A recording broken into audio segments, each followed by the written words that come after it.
wabarakatuh. Alhamdulillahilladzi nasta'inuhu wa nastaghfiruh wa na'udzu billahi min shururi anfusina wa min sayyiati a'malina. May yahdihillahu fala mudilla lahu wa may yudlilhu fala hadiya lahu. Asyhadu an la ilaha illallah wahdahu la syarika lahu wa asyhadu anna Muhammadan 'abduhu wa rasuluh la nabiyya ba'da. Allahumma shalli ala sayyidina Muhammad wa ala ali sayyidina Muhammad. Amma ba'd. Qala Allah ta'ala fi kitabihil karim wa 'ala alladhina amanu minkum wa 'amilus shalihat la yastakhlifannahum fil ard kama istakhlafa alladhina min qablihim. Qala ta'ala walau anna ahlal qura amanu wattaqaw la fatahna 'alaihim barakatin minas sama'i wal ard. Qala Rasulullah sallallahu alaihi wasallam thalathatu kulluhum dhaminun 'ala Allah in 'asha riqa wa kufiya wa in mata adkhalahu Allahu al-jannah man dakhala baitahu fassalama fa huwa dhaminun 'ala Allah wa man kharaja ila al-masjid fa huwa dhaminun 'ala Allah wa man kharaja fi sabilillah fa huwa dhaminun 'ala Allah. Sadaqallahul 'azim. Kala kala Rasulullah sallallahu alaihi wasallam. Jemaah yang saya muliakan, para alim ulama kami, ustaz kami, tuan guru kami, orang tua kami yang dituakan di tempat ini, senior kami, bapak-bapak, saudara-saudara sekalian. Dakwah ini adalah kerja yang paling tinggi.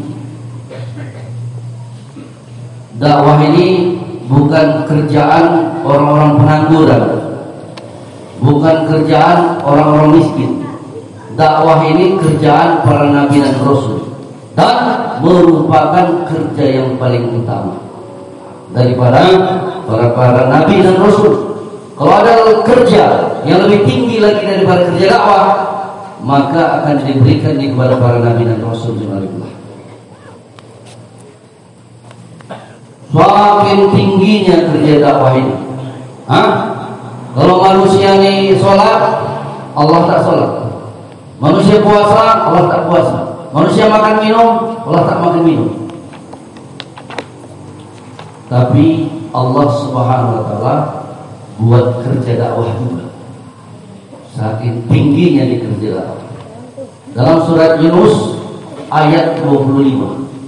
Surat Yunus ayat 25. Wallahu yad'u ila daris salam. Allah Subhanahu wa taala mendakwah manusia, mengajak manusia kepada negeri keselamatan, kepada surga. Jemaah rahim. Dari saking tingginya kerja dakwah ini, Allah pun dakwahkan. Jadi sekali lagi, kerja dakwah ini bukan kerja sambil-sambilan, bukan kerja orang-orang pengangguran, bukan kerja orang-orang miskin. Kerja dakwah ini kerja yang paling tinggi. Dalilnya Quran, surat Yunus ayat 25. Kemudian jemaah, orang-orang dakwah ini adalah orang yang paling baik. Siapa yang bilang orang yang dakwah ini, yang mengajak kepada kebaikan, mencegah kemungkaran, itu dakwah. Itu adalah orang yang paling baik. Siapa yang bilang? Bukan presiden, bukan raja-raja. Yang bilang itu Allah. Dalam Quran surat Ali Imran ayat 110. Kuntum khairu ummatin ukhrijat lin-nas ta'muruna bil ma'ruf wa tanhauna 'anil munkar wa tu'minuna billah. Kamu ini laki-laki dan perempuan. Kamu laki-laki perempuan, kuntum khairul ummah, adalah sebaik-baik umat. Yang namanya umat ini siapa? Penyumat kita laki-laki? Bukan. Perempuan juga umat. Kuntum khairul ummah, kamu adalah laki-laki dan perempuan yang terbaik. Apa syaratnya? Ukhrijat linnas, keluar untuk jumpa semua manusia. target yang Allah berikan kepada kita orang Islam, laki-laki, perempuan. Apa target yang diberikan Allah? Jumpa semua manusia. Ngapain? Ta'muruna bil ma'ruf wa tanhauna 'anil munkar. Ajak kepada kebaikan, cegah kemungkaran. Jadi laki-laki dan perempuan yang dia jumpa sampai seluruh manusia untuk ajak kepada kebaikan, cegah kemungkaran. Kebaikan apa yang mau diajak? Salat. Jemaah mulai, kebaikan apa yang mau diajak? Kebaikan apa yang mau diajak? Salat. Kemungkaran apa yang mau dicegah? Meninggalkan salat. Kemungkaran apa yang mau dicegah? Meninggalkan salat. Bukan membakar rumah judi, rumah pelacuran, rumah minuman keras, bukan. Kenapa orang judi, kenapa orang pelacur, kenapa orang minuman keras? Karena tak sholat. Inna sholata tanha 'anil fahsya'i wal munkar. Sesungguhnya sholat mencegah perbuatan keji dan munkar. Satu orang sahabat Nabi datang kepada Nabi, ya Rasulullah, syanu malam sholat tapi pagi mencuri, malam sholat pagi mencuri. Maka sabda Nabi, sebentar lagi sholatnya itu akan mencegah dia daripada mencuri. Jadi amal ma'ruf nahi munkar ini, amal ma'ruf mengajak kepada kebaikan. Apa yang mau diajak? Sholat. Kemungkaran apa yang mau dicegah? Bukan judi, bukan mabuk, bukan zina, meninggalkan sholat. Berapa orang Islam di Indonesia yang meninggalkan sholat? Penduduk Indonesia 280 juta, yang Islam 240 juta. Sebutlah anak-anak 140 juta. Orang dewasanya laki-laki perempuan 100 juta. Menurut bapak saudara sekalian, kira-kira dari 100 juta laki-laki perempuan ini, mana yang lebih banyak? Yang sholat apa yang tak sholat? Kalau nggak jawab, lebih banyak yang tak sholat. Artinya di Indonesia ini lebih 50 juta orang Islam tak sholat. Dalam kitab Majalisil Abror, di situ sabda Nabi, satu orang yang tidak sholat satu kali, tak sholat zuhur misalnya, kemudian dikodonya sholatnya itu, besoknya dikodonya sholat itu, digantinya sholat zuhur yang semalam itu. Sabda Nabi, orang ini akan dicampakkan dalam neraka selama satu hukum. Satu hukum itu berapa? Satu hukum itu 80 tahun akhirat. Jadi satu orang tak sholat sekali, dia bakal tercampak dalam neraka jahanam selama 80 tahun akhirat. Dalam Quran surat Sejadah, surat Al-Hajj ayat 47, Sejadah ayat 5, Hajj 47, Allah firman, fi yaumin kana miqdaruhu alfa sanatin mimma ta'uddu. Satu hari di sisi kami sama dengan 1000 tahun dalam hitungan kamu. Satu hari akhirat sama dengan 1000 tahun dunia. Jemaah rahimahullah. Kalau untuk orang kafir itu surat Al-Ma'arij ayat 4. Satu hari akhirat sama dengan 50.000 tahun dunia. Jadi orang kafir itu nanti kalau tersiksa di neraka jahanam, tersiksa selama satu hari di neraka jahanam, itu rasanya macam tersiksa 50.000 tahun. Jadi semestinya kita nggak perlu cemburu Pak sama si Mangonsong yang banyak duitnya, si Aliong yang nggak sunat yang banyak duitnya. Mestinya kita kasihan kepada mereka. 70 tahun dunia bagi mereka itu cuma 2,5 menit akhirat. Kalau senang pun cuma 2,5 menit. Habis itu hajat mereka. Ya udah jadi ongol-ongol kena siksa, hangus lagi ongol-ongol gitu. Untuk kita satu hari akhirat 1000 tahun dunia. Kalau ada orang Islam yang meragukan kebenaran ayat Al-Quran ini, maaf ya Pak, dia sudah kafir, dia sudah kufur, batal rukun iman pertamanya. Apa rukun iman pertama? Yakin kepada Allah. Kalau dia yakin kepada Allah, mesti yakin kepada firman Allah. Zat Allah, af'al Allah, asma Allah, sifat Allah esa, tak berpisah. Dia tak yakin kepada firman Allah, batallah rukun iman pertamanya. Bukan rukun iman pertama aja yang batal, rukun iman ketiganya batal lagi. Yakin kepada kitab-kitab, yakin kepada Al-Quran. Dia meragukan kebenaran satu ayat daripada Al-Quran. Apa enggak batal lagi? Batal lagi rukun iman ketiganya. Kalau menyaksikan kebenaran sabda Nabi Sallallahu Alaihi Wasallam, ini memang betul nih hadis Nabi ini, tapi dia tak percaya. Aku tak percaya hadis Nabi, kafir. Batal rukun iman keempatnya. Dan inilah usaha yang telah dibuat oleh musuh-musuh Islam, sehingga hari ini orang-orang Islam tak sadar kalau dia itu sudah kufur, sudah batal imannya, jemaah lain. Mudah-mudahan Allah selamatkan kita daripada perkara seperti ini. Amin insyaallah. Jadi satu hari akhirat 1000 tahun dunia. Jadi satu orang yang enggak sholat, dia bakal mendekam dalam neraka jahanam 80 tahun akhirat. Kalau dihitung dengan waktu dunia berapa lama tuh? 80 tahun kan setahun 360 hari kali 360 hari. Satu hari 1000 tahun dunia kali 1000.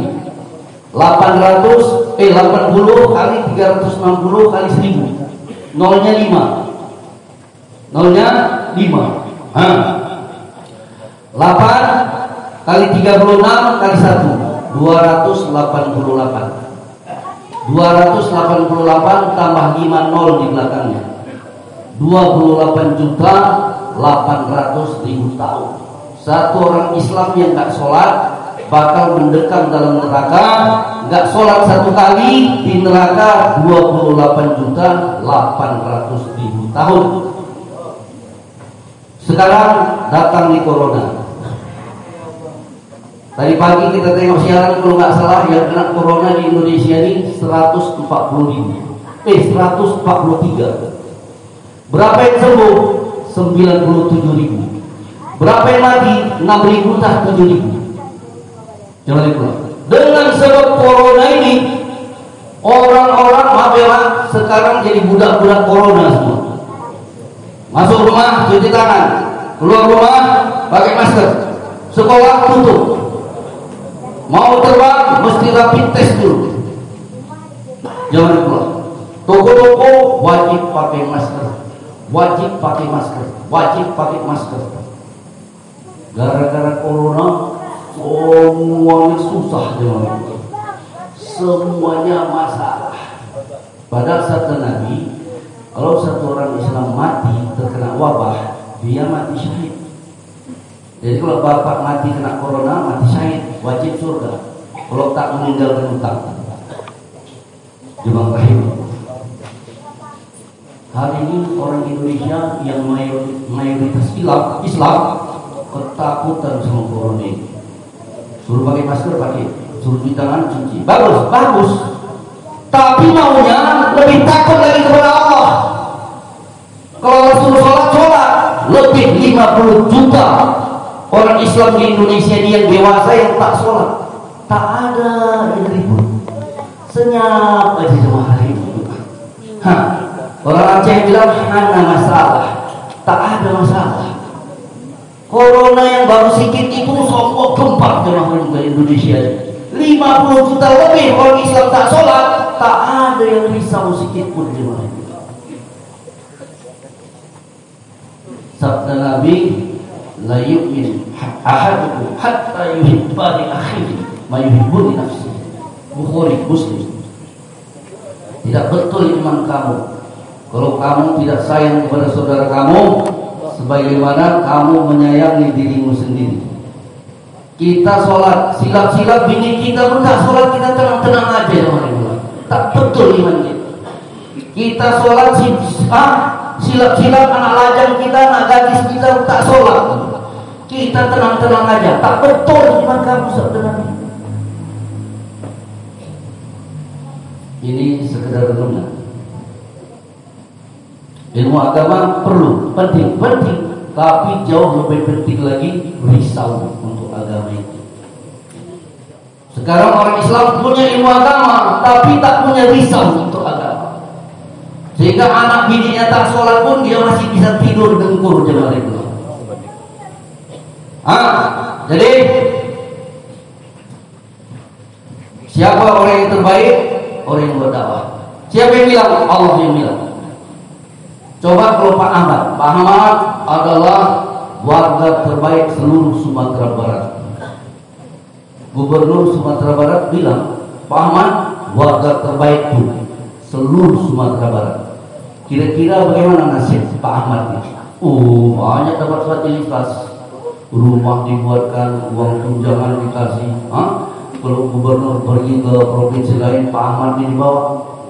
Inilah warga terbaik kami Sumatera Barat. Kalau Pak Ahmad di warga terbaik seluruh Indonesia, Presiden Republik Indonesia mengatakan, Pak Ahmad warga terbaik seluruh Indonesia. Kira-kira bagaimana hidup Pak Ahmad ini? Mungkin gak hidupnya susah? Mana mungkin? Ini apalagi yang bilang warga terbaik itu Allah. Orang yang buat dakwah itu adalah warga terbaikku, laki-laki terbaikku, wanita terbaikku. Apa mungkin orang yang buat dakwah ini nasibnya telantar jemaah itu? Susah hidupnya. Jadi kalau kita merasa kita sudah buat dakwah, tapi nasib kita masih terpuruk jemaah itu, coba cek dulu dakwah kita. 2,5 jamnya seminggu sekali, cocok lah. Keluar 3 harinya 3 bulan sekali. Udah selesai lah tuh. Mas Duro tak pernah keluar. Cocok lah dengan itu. Jadi tidak mungkin orang dakwah di hidupnya susah. Mana mungkin orang terbaiknya Allah biarkan dia susah. 2. Dakwah kerja paling tinggi. Orang dakwah orang paling baik. Yang ketiga, ucapan dakwah adalah ucapan yang paling baik. Dalilnya Quran surat Al-Fusilat ayat 33. Wa man ahsanu qawlan mimman da'a ila Allah. Tidak ada perkataan yang lebih baik daripada perkataan mengajak manusia kepada Allah. Kerja yang paling baik, orang yang paling baik, ucapan paling baik, itulah ucapan dakwah. Terus yang keempat, orang yang buat dakwah ini Allah jamin amalnya semakin hari semakin baik, diampunkan dosa-dosanya. Apa dalilnya? Quran juga. Surat Al-Ahzab. Ini Pak yang ada buku catatan dicatat Pak. Kalau ada yang mau rekam silakan rekam, bukan untuk membanggakan yang bayar, supaya kita ini punya dalil.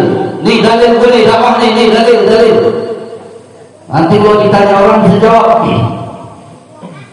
Jadi dengan sebab buat dakwah Allah akan perbaiki amal-amal kita. Mana dalilnya? Quran. Surat apa? Surat Al-Ahzab ayat 70-71. Ya ayyuhalladzina amanu taqullaha wa qulu qawlan sadida yuslih lakum a'malakum wa yaghfir lakum dzunubakum. Wahai orang-orang yang beriman. Jadi kalau dalam Quran ada kalimat wahai orang-orang yang beriman, itu ditujukan untuk laki-laki dan perempuan. Jadi kerja dakwah ini Pak bukan untuk laki-laki saja, pasti dan pasti untuk perempuan. Nah Allah firman, wahai orang beriman laki-laki dan perempuan, bertakwalah kepada Allah, ucapkanlah perkataan yang baik. Tadi kita baru dengar perkataan yang paling baik itu perkataan dakwah. Dengan sebab itu Allah akan perbaiki amal-amal. Yuslih lakum a'malakum. Allah akan perbaiki untuk kamu amalan-amalan kamu. Wa yaghfir lakum dzunubakum, dan Allah ampunkan dosa-dosa. Jadi jangan itulah kerja dakwah, kerja yang paling tinggi. Orang dakwah, orang yang paling baik. Ucapan dakwah, ucapan yang paling baik. Dengan sebab dakwah, amal jadi baik, dosa-dosa diampuni. Apalagi yang mau kita cari di dunia ini? Coba, apalagi yang mau kita cari di dunia ini? Kalau tak kita pegang di kerja dakwah itu betul. Tapi musuh-musuh Islam ratusan tahun sudah buat usaha supaya orang Islam ini jangan buat dakwah. musuh-musuh Islam telah ratusan tahun buat usaha supaya orang Islam jangan buat dakwah, jangan amar ma'ruf nahi munkar, mengajak kepada kebaikan, mencegah kemungkaran. Lihat tuh surah Al-Baqarah ayat 183. Ya ayyuhalladzina amanu kutiba alaikumusiyam. Wahai orang-orang beriman, diwajibkan kepada kalian berpuasa. Perintah puasa itu dalam Quran itu 114 surat, 6.236 ayat, ada yang bilang 6.666 ayat. Cuma satu ayatnya aja perintah puasa. Ya ayyuhalladzina amanu kutiba alaikumusiyam. Siapa yang puasa? Kakek, nenek, bapak, ibu, abang, kakak, pemuda, pemudi, laki-laki, anak perempuan, semua puasa. Satu ayat aja. Apa maksudnya disampaikan? Musuh-musuh Islam membiarkan orang-orang Islam ini untuk beribadah. Ibadah kalian, bantilah kalian ibadah. Asal kalian jangan buat dakwah. Tidak kurang perintah dakwah dalam Quran itu 60 ayat banyaknya, tak kurang dari itu. Bahkan dulu satu orang ulama besar oleh Yusuf yang telah mengatakan, dari surat Fatihah sampai surat An-Nas saya bisa menafsirkan semua surat-surat itu, ayat-ayat itu adalah surat-surat ayat-ayat dakwah semua. Tapi saya khawatir manusia belum mampu menerimanya saat ini. Gitu Pak? Masya Allah. Jadi dengan sebab dakwah kita dapat tersebut. Masya Allah, Masya Allah. Untuk itu siap pegang kerja dakwah ini dengan gigi geraham kita. Siapa yang siap pegang kerja dakwah dengan gigi geraham? Ya Allah, karuniakan kepada kami untuk memegang kerja dakwah ini dengan gigi geraham kami. Jadi ini dicegah oleh musuh-musuh Islam. Satu ayat puasa, semua orang puasa. 60 ayat lebih tentang dakwah, orang Islam tak mau dakwah. Coba tengok, lihat ayah-ayah, suami-suami Islam hari ini. Dia merasa kerjanya apa? Kerjanya cari duit. Pitih. Kalau dapat duit, istri makan, anak makan, punya rumah, punya kendaraan, punya harta, anaknya S1, S2, S3. Inilah ayah suami yang sukses. Yang penting istri makan, anak makan, sekolah, punya rumah, apa segala macam. Jadi kalau bapak ini, suami ini udah selesai cari duitnya tuh dia dapat, dia rasa tugas utamanya sudah selesai, kewajibannya sudah selesai. Sehingga kalau anak lajangnya tak sholat, dia tak peduli. Itu nomor 100. Anak gadisnya tak tutup aurat, anak gadisnya tak sholat, itu nomor 100. Anak gadisnya cantik pula, malam ini dibawa si Joni, besok dibawa si Jono, lusa dibawa si Tony, lusa lagi dibawa si Tono, lusanya lagi dibawa si Sony, lusa lagi dibawa si Sono. Malah emak ayahnya senang. Tengok anak kami macam artis kan, paling laku di payah tunggu ini. Memang tolol bapak mama ini. Sabda Nabi, anak yang sudah dewasa sudah pantas untuk nikah. Kalau dia berdosa, dosanya masuk kepada ayah emaknya.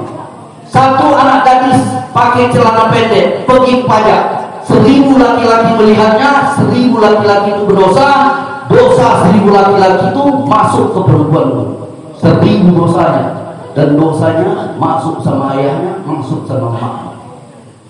Itulah kedurhakaan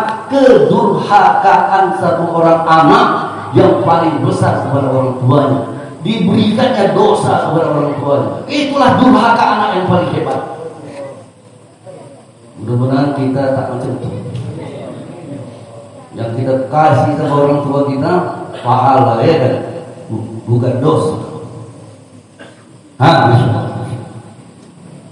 Silap-silap bapak itu sendiri tak sholat, tak puasa, karena dia merasa kewajibannya cari duit. Itulah kepahaman orang Islam hari ini. ibu-ibu orang Islam hari ini, kerja istri, kerja ibu, masak, nyuci, jaga anak, ngurus rumah, melayani suami. Kalau udah masak beres, nyuci beres, anak-anak udah makan, udah sekolah beres, rumah udah rapi beres, suami sudah terlayani beres, istri ini merasa kerja utamanya sudah selesai. Kerja utamanya sudah selesai.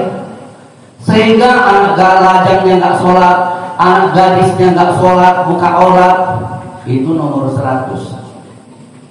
Dia tak peduli. Silap-silap ibu-ibu tak sholat, silap-silap ibu-ibu tak tutup aurat jemaah lahir. Padahal tak ada satu ayat pun, cari ayatnya. Tak ada satu ayat pun dalam Al-Quran yang menyebutkan kewajiban istri masak dan cuci. Tak ada ayatnya. Carilah. Kalau ada ulama-ulama yang bilang ada ayatnya, tanya ayat berapa Pak Ustaz, surat apa, ayat berapa. Tak ada ayatnya. Nggak usahkan ayatnya, hadisnya pun tak ada. Kewajiban istri masak dan nyuci, tak ada hadisnya. Sehingga Imam Syafi'i rahimahullah alaih, itu imam besar kita, menulis satu bab khusus untuk itu. Masak nyuci bukan kewajiban wanita, tapi bukan berarti terus istri kita tak mau masak, tak mau nyuci. Ar-rijalu qawwamun 'alan nisa, laki-laki adalah pemimpin wanita. Surat An-Nisa ayat 34. Maka istri ini mesti patuh kepada suami. Kemudian kalau istri buat kerja-kerja rumah ini, buat Allah kasih ganjaran pahala yang banyak kepada istri. Coba bayangkan, dalam satu ceramah disebutkan satu orang istri yang menerima suaminya pulang ke rumah, pulang dari kerja, pulang dari keluar 3 hari, 40 hari, pulang dari mana-mana, oleh istrinya nih, suaminya disambut dengan segelas air minum. Assalamualaikum ya Humairo. Itu baru rumah tangga mantap, manggil istrinya ya Humairo. Macam Nabi manggil istrinya, ya kan? Masya Allah, Masya Allah. Istri aku jawab, Waalaikumsalam, pahlawan kami. Buka pintu, segelas air minum. Silahkan pahlawan kami minum. Allah hargai amalan istrinya. Allah kasih ganjaran kepada istrinya, ganjaran 1000 rakaat sholat sunat. Ada yang pernah sholat sunat 1000 rakaat, tapi kalau istri dia mudah dapat ganjaran, cuma ngasih minum aja sama kita. Udah bang, abang keluar lagi. Ya ngapain deh? Udah lah, abang keluar lagi. Udah bang, masuk. Assalamualaikum, waalaikumsalam. Nih bang, sudah saya minum 2000 rakaat, ya kan? Asal dari metret aja bapak. Jadi tak ada ayatnya, tak ada hadis. Dalam Quran Allah bagi tahu apa nih kerja utama laki-laki, kerja utama wanita, dan juga anak-anak. Hari ini orang Islam merasa tugas anaknya itu sekolah, S1, S2, S3. Belajar bahasa Inggris, belajar komputer, lo perlu belajar bahasa Jerman, bahasa Jepang. Yang penting sekolah. Gak pandai baca Quran, gak apa-apa. Gak sholat, gak apa-apa. Nanti udah besar kan dia ngerti sendiri, kata mamanya. Coba simak baik-baik. Dalam Al-Quran bukan satu ayat misalnya, oh gitu banyak.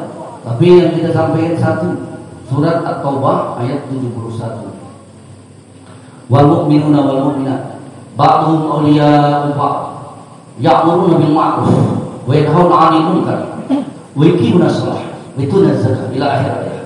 Laki-laki yang beriman dan wanita yang beriman saling tolong menolong, bantu membantu dalam mengajak manusia kepada kebaikan, mencegah kemungkaran. Siapa yang suruh? Allah. Allah yang suruh. Siapa yang disuruh? Laki-laki beriman. Siapa lagi?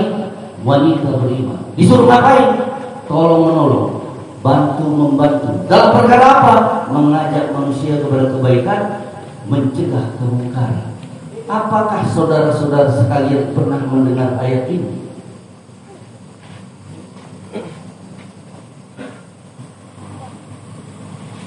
Salah satu misi besar musuh Islam adalah menjauhkan orang Islam dari Al-Quran. Enggak kok, aku baca Quran kok hari-hari. Jangan bilang enggak dulu. Misi musuh-musuh Islam yang sangat-sangat utama, menjauhkan orang Islam daripada Al-Quran. Dalam surah Al-Baqarah ayat 2 Allah firman, "Dzalikal kitabul la raiba fihi hudal lil muttaqin." Itu kitab tak ada keraguan di dalamnya. Hudal lil muttaqin, menjadi petunjuk bagi orang-orang yang bertakwa. Jadi Al-Quran itu fungsinya sebagai petunjuk. Surat Al-Baqarah ayat 185, Syahrul Ramadan alladzi unzila fihi al-Qur'an hudal lin-nasi wa bayyinatin minal huda wal furqan. Al-Quran diturunkan di bulan Ramadan. Fungsinya hudal lin-nas, menjadi petunjuk bagi manusia dan berisi tentang penjelasan-penjelasan mengenai petunjuk-petunjuk itu. Dan Al-Quran adalah Al-Furqan, pembeda antara yang hak dengan yang batil.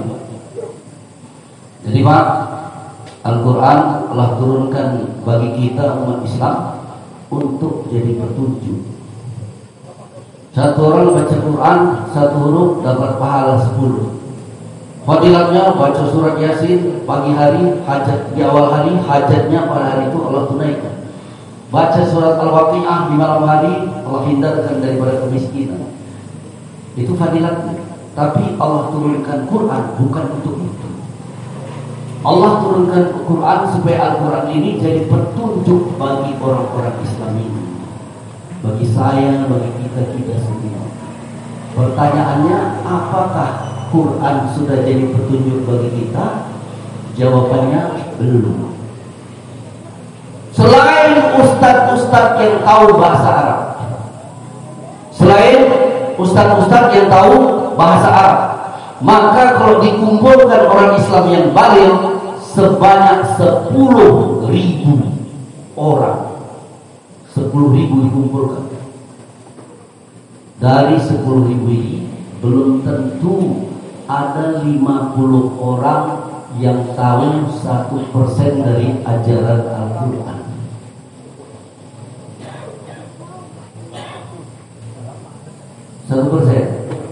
Tahu 1% dari terjemahan Al-Quran. Kalau dulu Kiai Haji Zainuddin MZ almarhum dalam ceramahnya pernah tanya, wahai saudara-saudara sekalian, pernahkah saudara-saudara menghatamkan terjemahan Al-Quran? Ternyata amir dakwah seluruh dunia, masih kita Maulana Sa'ad di Nijamuddin, bulan Januari Februari semalam ada surah Indonesia yang pergi ke sana 2 bulan belajar di sana. Dalam ceramah-ceramahnya Maulana Sa'ad, baik-baiknya Maulana Sa'ad, beliau mengulang-ulang terus supaya kita ini baca terjemahan Al-Quran, supaya Al-Quran itu jadi petunjuk bagi kita. Berhasil nggak misi musuh-musuh Islam menjauhkan orang Islam dari Al-Quran? Berhasil nggak Pak? Berhasil. Maka jangan mau jadi tim sukses misi musuh-musuh Islam. Bagaimana caranya? Beli Al-Quran terjemahan. Bukan dibeli aja, dibaca. Dibeli dibaca, bukan ditaruh di lemari pula. Baca tiap hari. Gak bisa banyak sikit. Kalau tiap hari 1 lembar, 1 tahun udah 360 lembar. Saya yakin huruf O bakal banyak keluar dari mulut kita. Oh, ini ayatnya. Oh, ini ayatnya. Oh, ini ayatnya. Jangan sampai hilang tempat tidur di rumah kita lebih berharga lagi daripada Al-Quran terjemah. Semua rumah orang Islam ada tilang tempat tidur. Alangkah celakanya rumah orang Islam yang tak ada Al-Quran terjemah. Mau marah-marah Bapak. Nggak apa-apa marah sekarang, asal nanti di akhirat Bapak bersyukur. Oh, untunglah dulu waktu di dunia Bapak ingatkan saya. Kalau enggak, saya nggak tahu ajaran Al-Quran. Siap beli terjemahan Al-Quran? Siapa yang siap?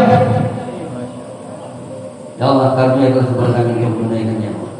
Jadi kalau 6 orang di rumah kita, beli 6 Al-Quran terjemahan. Kalau 8, beli 8. Suruh baca satu-satu.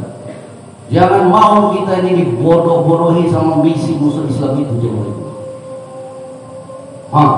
Sehingga bagaimana Islam kita hari ini? Kita jalankan Islam cuma sesuai dengan otak dan perasaan kita. Kalau sesuai dengan otak perasaan kita, kita jalankan. Kalau tak sesuai, tak kita jalankan. Jangan pulang, bersabar ya. Ini sholat, apalagi sholat Isya. Nabi lebih suka mengakhirkan sholat Isya semua. Sampai sahabat-sahabat mulai tergeletak di masjid. Baru malam Nabi datang. Jadi maksudnya jangan salah paham. Kalau ceramah ini dilanjutkan, nanti Isyanya di belakang. Nah, jadi coba pulang. Tuh perintah Allah untuk laki-laki dan perempuan Islam beriman. Sujatul Islam di Ghazali rahmatullahi menyebutkan sifat daripada laki-laki dan wanita yang beriman adalah mengajak kepada kebaikan, mencegah kemungkaran. Sujatul Islam di Ghazali. Jadi kalau ada laki-laki Islam, wanita Islam tak mau mengajak manusia kepada kebaikan, tidak mau ikut untuk mengajak manusia kepada kebaikan, menolak untuk mengajak manusia kepada kebaikan, mencegah kemungkaran, Imam Ghazali menyatakan, laki-laki ini bukan laki-laki yang beriman, wanita ini bukan wanita yang beriman. Dalilnya tuh surat At-Taubah ayat 71. Wal mu'minuna wal mu'minat, laki-laki yang beriman dan wanita yang beriman. Mudah-mudahan kita semua dan keluarga kita, suami istri Allah jadikan laki-laki beriman, wanita beriman. Amin. Terus apa tugas anak-anak? Allah cantum juga dalam Quran tugas anak-anak. Tulis Pak, surat Luqman ayat 17. Surat Luqman ayat 17. Ya bunayya aqimis shalah wa'mur bil ma'ruf wanha 'anil munkar wasbir 'ala ma asabak. Inna dzalika min azmil umur. Wahai anakku sayang, ya bunayya, wahai anakku sayang, aqimis shalah, dirikan salat. Wa'mur bil ma'ruf, ajak manusia kepada kebaikan, wanha 'anil munkar, dan cegah manusia dari kepada kemungkaran. Wasbir 'ala ma asabak, dan bersabarlah kamu dengan apa yang bakal menimpa kamu. Inna dzalika min azmil umur, sebab itu adalah merupakan perkara yang diwajibkan. Jadi dalam Al-Quran jelas Pak, perintah Allah kepada laki-laki dewasa, wanita dewasa, anak-anak untuk mengajak kepada kebaikan. Perintah siapa? Perintah Allah. Berapa banyak hari ini orang Islam yang sudah menjalankan perintah ini? Jawab. Inilah keberhasilan daripada misi musuh-musuh Islam. Apa misi mereka? Menjauhkan laki-laki dewasa, wanita dewasa, anak-anak daripada mengajak kepada kebaikan. Padahal dalilnya begitu jelas dalam Quran. Bukan satu ayat saja. Tuh, At-Taubah 71, Ali Imran 104, Ali Imran 110, jemaah yang telah. Surat Yusuf ayat 108, Surat Muhammad ayat 7, Surat At-Taubah ayat 55, Surat As-Saff ayat 10-11. Itu tadi Surat Al-Ahzab 70-71. Jemaah Surat Al-Asri, jemaah rahimahullah. Begitu banyak. Tapi orang Islam tak peduli. Kenapa? Karena orang Islam tak baca terjemahan Al-Quran, tak tahu dia apa tugasnya. Maka sekali lagi, jangan insya Allah di sini aja, siap di sini untuk membeli Al-Quran terjemahan. Nanti keluar dari sini beli Al-Quran terjemahan. Sekali lagi, sedia Pak semua insya Allah. Yang paling mudah itu terjemahannya itu keluaran Departemen Agama Republik Indonesia. Beli keluaran Departemen Agama Republik Indonesia. Mudah bahasanya. Nah, jadi jemaah rahimahullah sudah jelas. Dalam Quran Allah perintah laki-laki, wanita, anak-anak untuk buat dakwah. Ada yang nanya, dakwah 3 hari itu mana dalilnya? 40 hari itu mana dalilnya? Nabi tak ada atau hadisnya katanya. Mana ada hadisnya? Orang yang tak pernah baca hadisnya, dibilang ya tak ada. Sebab kalau dia pernah baca, baru dia bilang ada ya. Ada hadisnya, ada. Rawahu Tirmidzi, diriwayatkan oleh Imam Tirmidzi. Apa bunyi hadisnya? Innaku fi zamani man taraka minkum usra maumiru bihi halaka wa ya'ti 'ala nasi zamanun man amila minhu bi usri maumiru bihi najah. Rawahu Tirmidzi. Hadis ini dihasan sahihkan oleh Dedongkol Salafi Syekh Nasiruddin Al-Albani rahmatullah alaih. Sesungguhnya di zaman ini kalau kalian, sabda Nabi kepada para sahabat, meninggalkan usur 10% dari apa yang diperintahkan dalam agama, halakah kalian akan binasa. Tetapi nanti akan datang zamannya manusia, man amila minhum, apabila daripada mereka bisa mengamalkan bi usri 10%, mau mirobihi dari apa yang diperintahkan dalam agama, nasib mereka akan selamat. Hadis riwayat Tirmidzi. Hujatul Islam Imam Ghazali rahmatullahi alaihi menyebutkan hadis ini bukan hadis untuk ibadah. Kalau dulu puasa sebulan, sekarang puasa sepersepuluhnya aja, 3 hari aja. Enggak. Kalau dulu sholat 5 waktu, sekarang 1/5-nya aja. Enggak. Hadis ini bukan untuk ibadah. Hadis ini untuk dakwah. Kalau dulu Nabi dan para sahabat malam siang buat dakwah. Nabi Nuh dalam Quran Allah firman, lailan wa nahar, malam siang buat dakwah. Tapi kita nih umat akhir zaman 10% aja. Sehari semalam 24 jam, 10%-nya 2,4 jam. Dibulatkan 2,5 jam. Itu dalil. Ada orang yang sanggup tiap tahun 4 bulan, tiap bulan 3 hari, tapi tak sanggup tiap hari 2,5 jam. Apa dia lupa? Itu nisab juga, nisab harian. Siang boleh 2,5 jam insyaallah. Sebulan 30 hari. 10%-nya berapa hari? 3. Rawahu Tirmidzi. Setahun 365 hari. 10%-nya 36,5 hari. Dibulatkan jadi 40 hari. Apa mesti ada hadis macam ini baru kita yakin jemaah yang betul? Apa enggak kurang tuh ayat Quran yang menyebutkan? Dengar baik-baik. Jemaah, target yang Allah berikan kepada kita ini orang Islam. Yang pertama surat At-Tahrim ayat 6.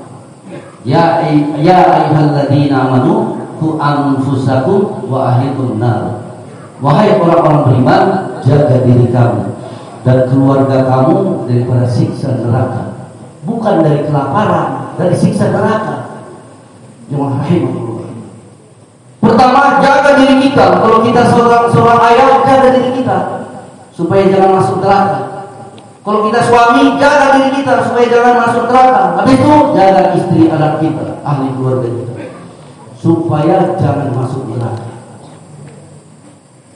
36 juta rumah orang Islam di Indonesia ini, 36 juta. Gimana?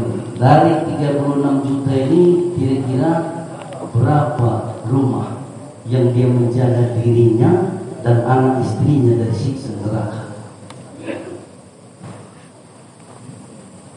Kalau masing-masing rumah menjaga dirinya dan anak istrinya dari siksa neraka, maka Islam di Indonesia ini sudah jadi penguasa seluruh dunia. Bukan main-main. Wa'adallahu alladhina amanu minkum wa 'amilus shalihat la yastakhlifannahum fil ardh kama istakhlafa alladhina min qablihim. Surat An-Nur ayat 55. Manakala ada orang yang beriman di antara kamu, dan beramal soleh, niscaya kami akan sungguh-sungguh, Allah menyebutkan dirinya kami, sungguh-sungguh lagi menjadikan kalian penguasa di muka bumi ini, sebagaimana kami menjadikan orang-orang terdahulu berkuasa di muka bumi ini. Surat apa? Surat An-Nur, surat ayat 55. Oh, mana betul kalau orang Islam beriman beramal soleh jadi penguasa. Yang bilang tak betul itu kafir, kufur, batal rukun iman pertamanya, batal rukun iman ketiganya. Begitulah hebatnya misi musuh-musuh Islam itu, sehingga orang Islam tak sadar sudah kufur, sudah batal rukun imannya. Berapa banyak orang Islam yang tak yakin kepada ayat Al-Quran? Banyak kali pun. Jemaah rahimahullah. Nah, jadi saya perlu apa tadi Pak ceritanya? Kok bisa sampai di situ? Tuh, waalaikumsalam. Tuh satu ya Pak. Terus yang kedua surat Asy-Syu'ara ayat 214. Surat Asy-Syu'ara, bukan surat Asyura, surat Asy-Syu'ara, surat para penyair ayat 214. Wa andir ashiratakal aqrabin, dan berilah peringatan kepada kaum terdekat kamu. Siapa yang suruh? Siapa yang suruh? Allah. Berapa banyak orang Islam yang buat? Hanya segelintir. Jemaah rahim. Wa anjir ashiratakal aqrabin, dan berilah peringatan kepada kaum terdekat kamu. Kita nggak berani Pak ngasih peringatan, ngasih makan kita berani ya kan? Datang Jumatnya, kalau engkau sholat rezekimu akan berkah. Gini aja payah bilangnya Pak. Bilangkan gini aja payah. Payah Pak, silap-silap aku nih letupnya nanti. Allah tanya, kenapa kamu takut? Kenapa kamu gak ajak dia kepada kebaikan? Itu dalam hadis ada tuh. Karena aku takut ya Allah, takut sama dia. Aku yang pantas kau takuti dengan Allah. Masa ngajak sholat aja gak berani dia beribadah? Ngajak judi berani ya kan? Ngajak zina berani. Yuk, telelep. Berani dia beribadah. Masya Allah. Ngajak dosa gak berani. Ngajak dosa berani. Ngajak pahala tak berani. Siapa tuh yang kayak gitu? Jangan marah ya Pak, pengikut setan. Pengikut setan yang macam gitu. Ngajak dosa berani dia, ngajak kebaikan, sorry lah, nanti berkurang lah kawan di neraka katanya. Jadi selain kita, istri anak kita, kemudian orang-orang terdekat kita. Mana tuh kerjanya? Itu tadi 2,5 jam. Datangi jiran tetangga kita, orang-orang dekat kita, ajak dia kepada kebaikan. Terus yang ketiga, surat Asy-Syu'ara ayat 7, surat Musyawarah ayat 7, dan juga surat Al-An'am ayat 92. Cuma surat Al-An'am ada wa'nya. Surat Asy-Syu'ara ayat 7 ini tak ada wajah. Ditundir ummal qura wa man hawlah. Berilah peringatan kepada orang-orang yang ada di kampung kamu dan orang-orang yang ada di kampung-kampung sekeliling kamu. Buat 2,5 jam, buat 2 mm, buat jaulah 1. Kampung sekeliling, buat jaulah 2. Keluar 3 hari, keluar 40 hari di sana. Jemaah rahim. Diri kita, istri, anak, karib kerabat terdekat, orang-orang kampung, kampung-kampung sekeliling. Yang keempat, surat Al-Imran ayat 110. Kuntum khairu ummatin ukhrijat lin-nas ta'muruna bil ma'ruf wa tanhauna 'anil munkar wa tu'minuna billah. Kamu adalah umat yang terbaik. Caranya ukhrijat lin-nas, jumpa semua manusia. Ngapain? Ajak kepada kebaikan, cegah kemungkaran. Jadi target yang diberikan Allah kepada laki-laki perempuan Islam ini, suruh jumpa semua manusia.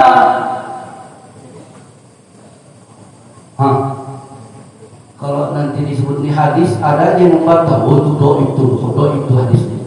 Ada yang berani ayat Quran ini, ada yang berani bilang ayat Quran ini doib. Oh, Masya Allah. Surat Al-Imran ayat 110. Makanya jamaah-jamaah dakwah laki-laki suruh berangkat ke negeri jauh-jauh. Jangan itu. Jamaah suami istri bawa istrinya berangkat juga jauh-jauh. Ada orang yang bilang, ini orang-orang yang buat dakwah ini orang yang udah tak mau sama dunia. Tak mau lagi sama dunia. Kerja pun tak mau katanya. Apa pula kerja tak mau? Di Jakarta ada kawan kita Ahmad, gajinya sebulan hampir 1 miliar zaman itu. Udah keliling dunia tak kemana-mana dia pergi. Sampai Kanada pun udah nyampe. Sampai kutub sana pun udah nyampe. Kutub itu kalau dingin minus 35. Kalau tangan kita leket di situ tak bisa dicabut lagi. Kalau 5 menit biar situ sama badan kita nih hitam semua jadinya, mati. Jadi kalau leket bagaimana? Jalan keluarnya potong langsung pergelangan tangan baru dia selamat. Maka kita di Indonesia enak ya, enak, tak pernah macam itu. Sehingga ada ulama kita di India bilang, kalian ini orang Indonesia ini macam kambing katanya. Dingin sedikit tak tahan, panas sedikit pun tak tahan katanya. Insya Allah. Nah jadi jawablah dari diri sendiri, keluarga, karib kerabat terdekat, orang kampung sendiri, sampai semua manusia di seluruh dunia ini. Ini ayat Quran, target yang diberikan Allah kepada kita, laki-laki dan perempuan Islam. Pertanyaan, berapa orang Islam yang sudah menunaikan perintah ini? Berapa orang Islam yang sudah menunaikan perintah ini? Coba kasih. Orang yang bilang gak ada dalilnya itu sesat tuh jamaah tuh, dia udah ketinggalan zaman itu. Hari ini orang bisu pun udah buat dakwah. Orang bisu buat dakwah. Saya kasih contoh, bagaimana orang bisu buat dakwah. Habis sholat sunat maghrib, dia berdiri macam gini. Apa dia bilang? Apa artinya? Allah.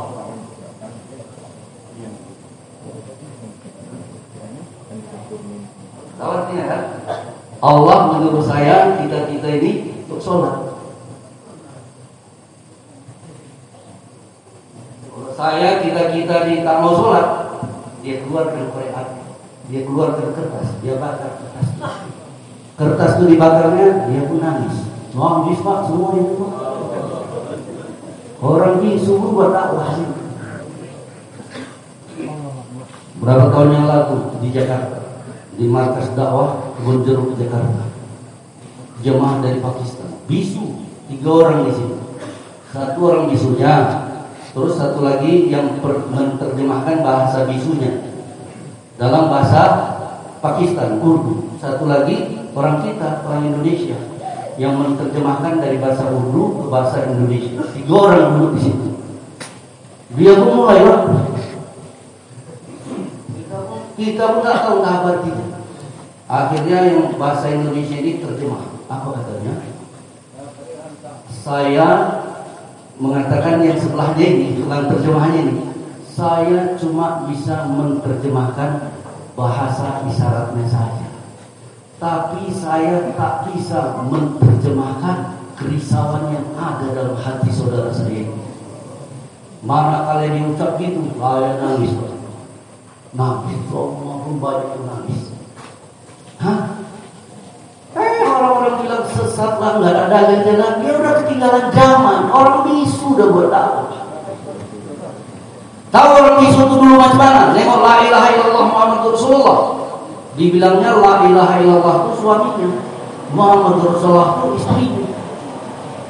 Itulah orang bisu dulu sebelum kenal dengan agama, sebelum didakwah. 25 tahun nikah, berhubungan, tak pernah mandi junub. Siapa yang peduli kepada mereka? Sabda Nabi, Islam ini laksana sebatang tubuh. Kalau sebagian tubuh terkena penyakit, seluruh tubuh merasakan panas. Pantat kita bisulat, seluruh tubuh demam. Sakit gigi Pak, makan tak enak, minum tak enak, tak makan pun tak enak, bangun tak enak, tidur tak enak, duduk tak enak, diam tak enak, bicara pun tak enak, semua tak enak. Sakit gigi ya padahal. Adakah orang Islam hari ini sudah seperti itu?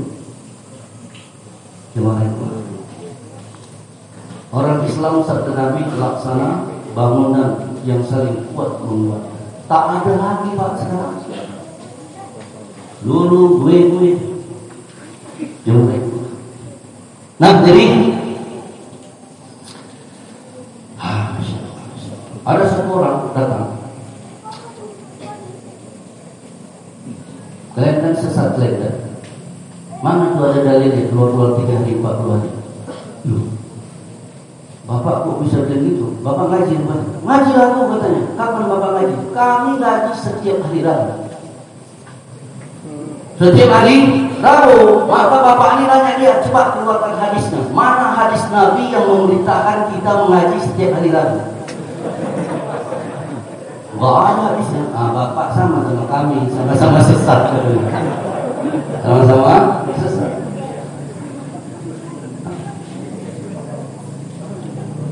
Ustadz yang keluaran pondok pesantren itu bid'ah semua. Mana hadisnya? Ada hadis Nabi yang dulu belajar agama 3 tahun, 4 tahun, 5 tahun, 8 tahun. Tak ada. Yang ada tuh hadis Nabi suruh belajar dari buaya sampai liang lahat.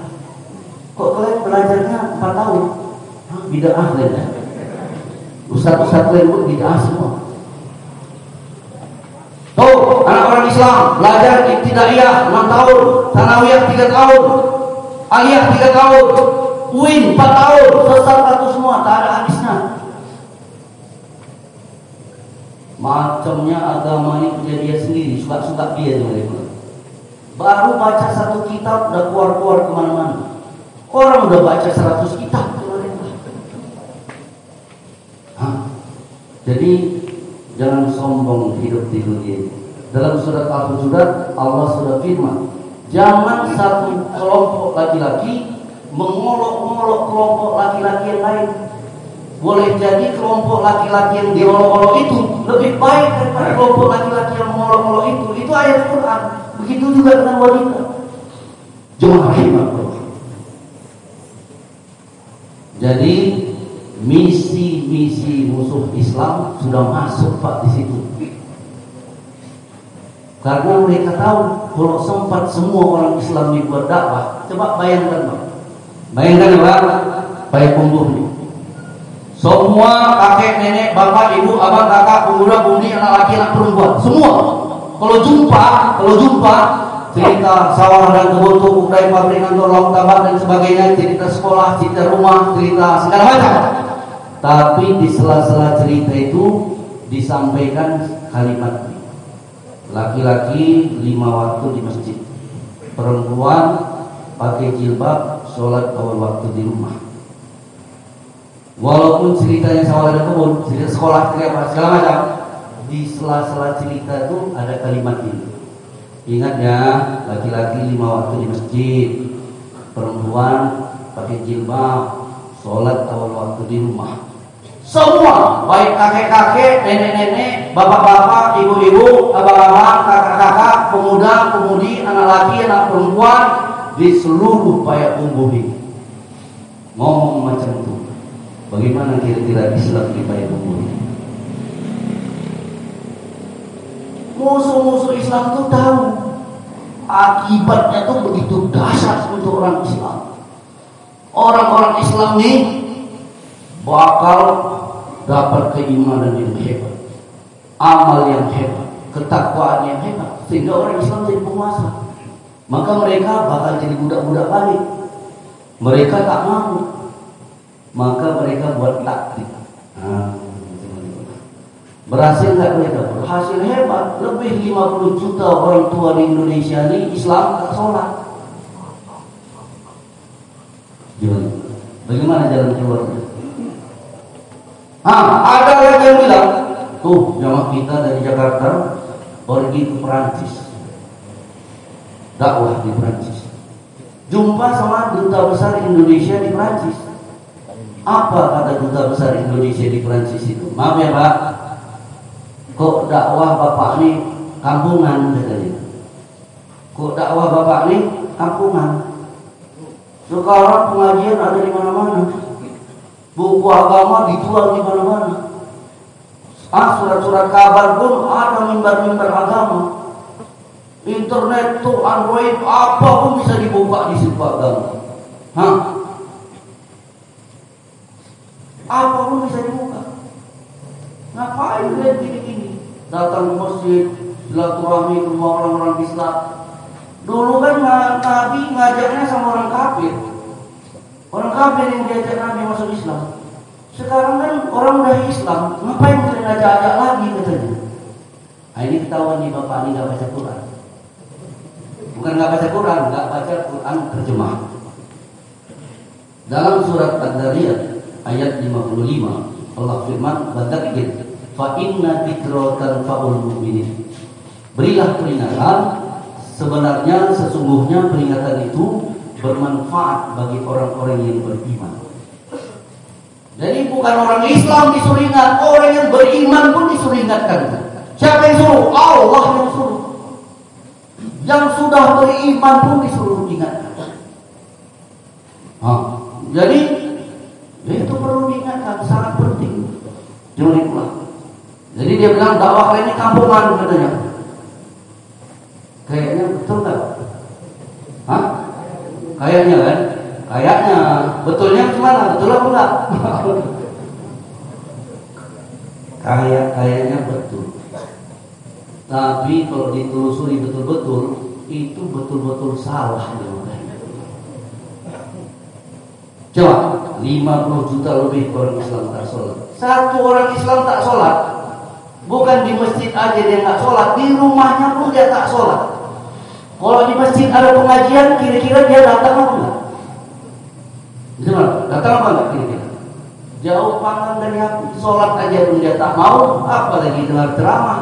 Lebih bagus aku nonton Star TV katanya, film barat, gitu.